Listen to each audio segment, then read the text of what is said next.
अगर आप भी 12वीं पास स्कॉलरशिप 2025 का डेट का इंतज़ार कर रहे हैं कि कब से ऑनलाइन शुरू होगा, तो आपको बता दें कि आपका इंतज़ार का घड़ी समाप्त होने पर है।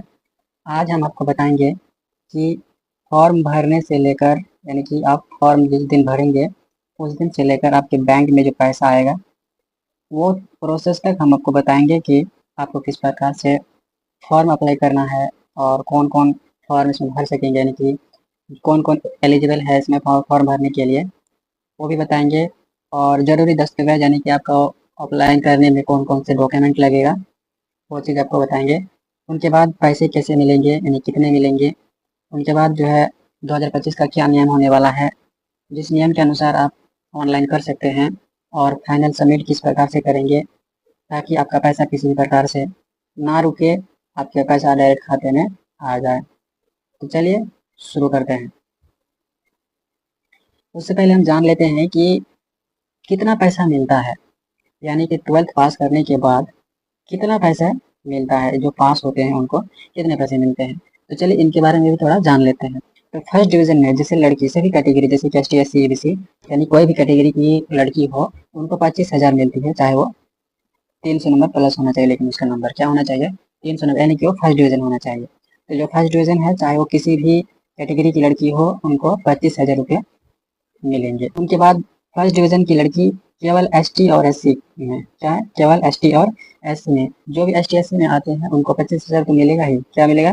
25,000 तो मिलेगा ही, साथ ही उनको 15,000 भी सरकार द्वारा दिया जाता है। तो मिला जुला के कितना हो गया? उनका हो गया लगभग 40,000। कितना हो गया? 40,000। यानी कि जो ST SC की लड़की है उनको कितना हज़ार मिलेगा? 40,000 रुपया उनको मिलेगा। उनके बाद अगर बात करें सेकंड डिवीज़न की, तो सेकंड डिवीज़न में जो लड़कियां हैं, यानी कि सभी कैटेगरी की लड़कियां, उनको मिलेंगे 25,000। सेकंड डिवीज़न में भी कितना मिलता है? 25,000। सभी कैटेगरी की लड़की, चाहे आप ST SC या फिर EBC कैटेगरी से क्यों ना हो, आपको 25,000 मिलेंगे फॉर्म अप्लाई करने पर। आगे हम बताएंगे कि फॉर्म को अप्लाई कैसे किया जाएगा, तो वीडियो पर बने रहिए। अगला देखते हैं सेकंड डिवीज़न लड़की जो कि ST SC में आती है। क्या ST SC में आती है, उनको 25,000 के साथ 10,000 भी मिलता है, यानी कि इनको 35,000 रुपया सरकार द्वारा दिया जाता है। कितना हज़ार दिया जाता है? 35,000। जो फर्स्ट डिवीज़न है उनको कन्या उत्थान, यानी कि जो 15,000 जो दिया जाता है, वो कन्या उत्थान के हिसाब से लड़कियों को दिया जाता है। तो जो फर्स्ट डिवीज़न है उनको टोटल 40,000, और जो सेकंड डिवीज़न है उनको 35,000। याद रखिए कि 35,000 उन्हीं को मिलेगा जो ST SC कैटेगरी में आता है, अन्यथा आपको सिर्फ 25,000 ही मिलेंगे। अब थर्ड डिवीज़न की बात करते हैं, तो थर्ड डिवीज़न में लड़कियों की सभी कैटेगरी जो है उनको 25,000 मिल जाएगी। अन्यथा इसमें संभव है, यानी कि 25,000 जो थर्ड डिवीज़न जो होती है, यानी कि जो थर्ड डिवीज़न है उनको 25,000 मिलने की संभव होती है, लेकिन कई बार ऐसा होता है कि पैसा नहीं मिलता है। आप फॉर्म फिलअप करते हैं, सब सही होते हैं, फिर भी पैसा नहीं आती है। तो ऐसा कई बार होता है, लेकिन कई बार ऐसा भी हुआ है कि पैसा आ गया है। तो ये है कैटेगरी पैसा डिवाइस, यानी कि किसको कितना पैसा मिलता है फर्स्ट करने के बाद। अब बढ़ते हैं कि ऑनलाइन किस प्रकार से करना है, तो चलिए वीडियो में बने रहिए। आपको फॉर्म भरने के लिए इस प्रकार से एक फॉर्म मिलता है। यही फॉर्म आपको क्या करना पड़ता है? फिल करना पड़ता है। इसी फॉर्म को आप फिल करेंगे, उनके बाद ही आपके खाते में पैसा आएगा। तो चलिए इस फॉर्म को कैसे क्या करना है, इनके बारे में जान लेते हैं। बता दें कि ऑनलाइन जो होती है वो 4 स्टेप में होती है। क्या होती है? 4 स्टेप में ऑनलाइन होती है। सबसे पहले आपको जो है ऑनलाइन करना है, अप्लाई करना है। क्या करना है? सबसे पहले क्या करना है आपको? अप्लाई करना है। उनके बाद एप्लीकेशन स्टेटस है, उनके बाद जो आपके पास आएगा यूज़र ID पासवर्ड, उनको सबमिट करना है। लास्ट में आपको फाइनल सबमिट करना है। इसके बाद ही आपको पैसा मिलने वाला है। तो चलिए चारों स्टेप को हम बारी बारी से देखने की प्रयास करेंगे। तो सबसे पहले हम देखते हैं अप्लाई ऑनलाइन, यानी कि आप वह आवेदन किस प्रकार से कर सकते हैं। इसके लिए आपको गूगल या क्रोम किसी पर भी आप जाइए, वहाँ पे सर्च कीजिए। क्या चीज़ आपको सर्च करना है? मेधा सॉफ्ट। स्पेलिंग देख लीजिए, क्या लिखना है आपको? गूगल या क्रोम कहीं पे भी आप सर्च कर सकते हैं, वहाँ सर्च कीजिएगा मेधा सॉफ्ट। आपके सामने इस प्रकार से वेबसाइट आएगी, इसी में आपको क्या करना है? क्लिक कर देना है। जैसे आप क्लिक करते हैं, आपके पास इस प्रकार से न्यू पेज खुल के ओपन होती है। आपको यहाँ पे ध्यान देना है कि क्या कह रहा है। यहाँ पे लिखा हुआ सभी छात्रों को सूचित किया जाता है कि जिनका भी आधार आपके बैंक खाते से सीडेड यानी कि डीबीटी नहीं है, वो बैंक से तुरंत संपर्क करें, क्योंकि आधार सीडिंग और खाता से लिंक अलग चीज़ है। जिनका भी बैंक अकाउंट आधार के साथ सीडेड नहीं है, उनका भुगतान नहीं किया जाएगा। तो ये काफ़ी क्या है, गंभीर बात है।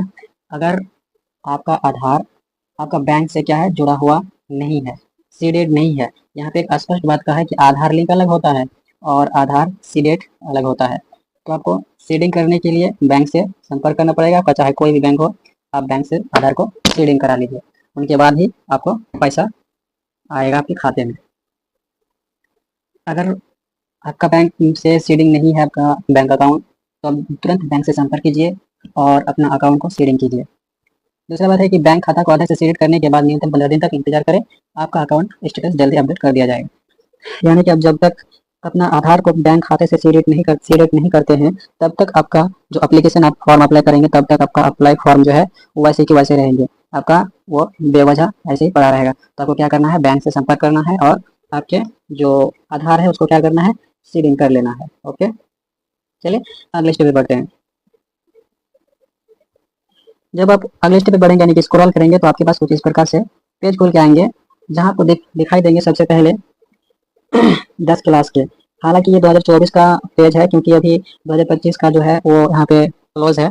2025 का अभी तक लिंक एक्टिव नहीं किया गया है, इसलिए क्या दिखा रहा है, 2024 का ही दिखा रहा है। तो हम आपको बता दे रहे हैं कि किस प्रकार से जो है आपको ऑनलाइन करना है, आपको बता देंगे जो कुछ दिन बाद जो है कि इसका लिंक जब एक्टिव हो जाएगी तो आप खुद से ऑनलाइन कर सकते हैं, आपको कहीं जाने की जरूरत नहीं है। तो अगर आप मैट्रिक से हैं तो मैट्रिक के लिए हमने एक वीडियो बना के रखा है, इस वीडियो पे जरूर जाइए, जरूर देखिए जाके। इसमें बताया गया है कि आप किस प्रकार से मैट्रिक प्रोत्साहन का लाभ उठा सकते हैं, अप्लाई कब से शुरू होगी, कौन कौन अप्लाई कर सकते हैं, आवेदन कैसे करें, सब कुछ बताया गया है। First division, second division, third division के बारे में बताया गया है कि किसको कितना पैसा मिलने वाला है। तो चलिए हम बात कर रहे थे ट्वेल्थ का, क्योंकि आज का सेशन किस पे है, ट्वेल्थ वालों पर है। तो ट्वेल्थ वालों मैट्रिक पे तो भी ऑलरेडी बना हुआ है, तो ट्वेल्थ आज बन रहा है। तो 2025 का सेशन तो नहीं आया है, लेकिन क्या है 2024 का बना हुआ है। तो चलिए हम इसी सेशन पे आपको बताएंगे किस प्रकार से अप्लाई करना है। जिस तरह से यहाँ पे अप्लाई लिखा हुआ है, इस तरह से 2025 लेके आएगा। तो सेम वहाँ पे आपको क्लिक करना है, जैसे आप क्लिक करेंगे उनके बाद आपके पास इस प्रकार से फॉर्म आ जाएगा, जिसको आपको फिलअप करना है, जिसको आपको फिलअप करना है। सबसे पहले आपको यहाँ पे अपने कॉलेज का नाम चॉइस कर लेना है, रजिस्ट्रेशन नंबर भर देना है, नेम स्टूडेंट यानी कि आपका नाम है भर देना है, डेट ऑफ बर्थ याद रखिए कि जो आधार में है वो डेट ऑफ बर्थ नहीं भरे, एक एडमिट कार्ड में जो डेट ऑफ बर्थ है वो हिसाब से भरे, अन्यथा आपका पैसा नहीं आएगा। उनके बाद फादर्स का नाम, मदर्स का नाम, उनके बाद जो है क्या कहता है, जो आप ट्वेल्थ में जो आप नंबर लाए हैं, यानी कि टोटल 500 जो नंबर होते हैं उनमें सब कितने स्कोर किए हैं, 400 किए हैं, 300 किए, 320 जितना भी किए हैं उनको यहाँ पे भर देना है। उनके बाद कैटेगरी सेलेक्ट कर लेना है, उनके बाद रोल कोड और सॉरी रोल नंबर, उसके बाद मैरिड है क्या अनमैरिड है वो कर लीजिएगा, उसके बाद डिवीजन कर लीजिएगा। साथ ही आपको यहाँ पे याद रखना है कि यहाँ पे आपको 2 मोबाइल नंबर लगेगा। कितना मोबाइल नंबर लगेगा, दो मोबाइल नंबर, और दोनों से ओटीपी वेरीफाई किया जाएगा। और साथ ही जो है एक ईमेल आईडी की जरूरत पड़ेगी, जिसमें ओटीपी वेरीफाई किया जाएगा। उनके बाद आपको क्या करना है, प्रीव्यू यानी कि एक दोबारा देखने के बाद सबमिट ऑप्शन आएगा, आप सबमिट कर दीजिएगा। जैसे ही आप सबमिट करते हैं आपके पास इस प्रकार से एक फॉर्म खुल के आता है, जिसको आपको डाउनलोड कर लेना है या फिर प्रिंट करा लेना है। आप यहाँ से देख सकते हैं कि इस प्रकार आपका फॉर्म फिलअप हुआ है। इस प्रकार से इसको डाउनलोड कर लेना है, इसको रख देना है। इनके बाद चलिए आप बात करते हैं कि गेट स्टेटस, यानी कि आप कैसे चेक कर सकते हैं कि हाँ मेरा ऑनलाइन हो चुका है। तो चलिए इसके बारे में बात करते हैं।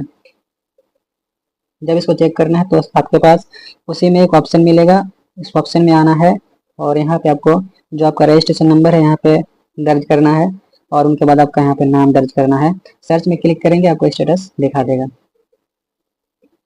अब बात करते हैं कि गेट यूजर पासवर्ड, यानी कि आपके पास जब तक यूजर आईडी और पासवर्ड नहीं आएगा तब तक आपका कोई भी काम क्लियर नहीं होगा। तो चलिए ये किस प्रकार से आता है, किस प्रकार से इसको भरना पड़ता है, इनके बारे में जान लेते हैं। तो देखिए आपके मैसेज आएगा आपके मोबाइल में, जो किस प्रकार होता है मैसेज। हालांकि ये दूसरा किसी का है, लेकिन आपको हम समझाने के लिए दिखा रहे हैं कि जब आप ऑनलाइन कर देंगे तो आपके पास इस प्रकार से मैसेज आएगा। इसी यहाँ पे लिखा रहेगा आपका पासवर्ड और यूजर आईडी। यहाँ देख सकते हैं यूजर आईडी और पासवर्ड लिखा हुआ है। तो आप इस प्रकार से जब आपके पास मैसेज आ जाएगा तो आप खुद से क्या कर सकते हैं, अप्लाई कर सकते हैं। जब इस प्रकार से आपके पास मैसेज आ जाएगा तो आपको क्या करना है, वो जो यूज़र आईडी, यहाँ पे जो यूज़र आईडी और पासवर्ड लिखा हुआ है, यहाँ पे आप क्लिक करके जो है इस वेबसाइट पे आ जाना है, यानी कि इस पेज में आ जाना है। इस पेज में आपको यूज़र आईडी और पासवर्ड यानी कि वही चीज़ है, वही मिलेगा। जैसे आप उस पर क्लिक करेंगे जहाँ पे लिखा हुआ है, जैसे उस पर क्लिक करेंगे इस प्रकार से आपके पास पोर्टल आ जाएगा। इसी में आपको यूज़र आईडी और पासवर्ड भर के लॉगिन कर देना है। इसके बाद अब बात करते हैं कि फाइनल सबमिट किस प्रकार से होता है, या फिर हम कैसे पता करेंगे कि हाँ सच में मेरा कोई दिक्कत नहीं है आधार में या फिर बैंक में, या किसी प्रकार का कोई प्रॉब्लम नहीं है। तो चलिए इस बारे में भी, फाइनल सबमिट यानी कि इनके बारे में भी थोड़ा देख लेते हैं। आपके पास इस प्रकार से एक पोर्टल आता है, क्या आता है, जहाँ पे आपको वही यूज़र आईडी पासवर्ड और ये जो आप चाहे इसको फिलअप करके आप लॉगिन करेंगे तो आपको कुछ इस प्रकार से शो करेगा। हालांकि ये चीज़ दिखा रहा है पेमेंट डन, यानी कि इन्होंने पैसा आने के बाद इन्होंने चेक किया है, इसलिए इसका पेमेंट डन दिखा रहा है। लेकिन आप जब ये करेंगे कुछ ही दिन बाद, यानी कि आप ऑनलाइन करने के कुछ ही दिन बाद जब इस तरह से चेक करेंगे वहाँ पे यूज़र आईडी पासवर्ड डाल के, तो आपको पेमेंट डन नहीं दिखाएगा, प्रोसेस दिखाएगा। क्योंकि पैसा आने में लगभग 2 से 3 महीना लग ही जाता है। तो इसका पेमेंट डन दिखा रहा है क्योंकि इन्होंने पैसा मतलब कि उठाने के बाद या उनका खाते में आने के बाद इन्होंने ये किया, इसलिए पेमेंट डन दिखा रहा है। तो आशा करते हैं कि आप लोगों को वीडियो अच्छी लगी होगी। अगर वीडियो अच्छी लगी है तो प्लीज़ एक सब्सक्राइब जरूर कीजिएगा, और वीडियो अच्छी लगी है तो प्लीज़ लाइक कीजिएगा।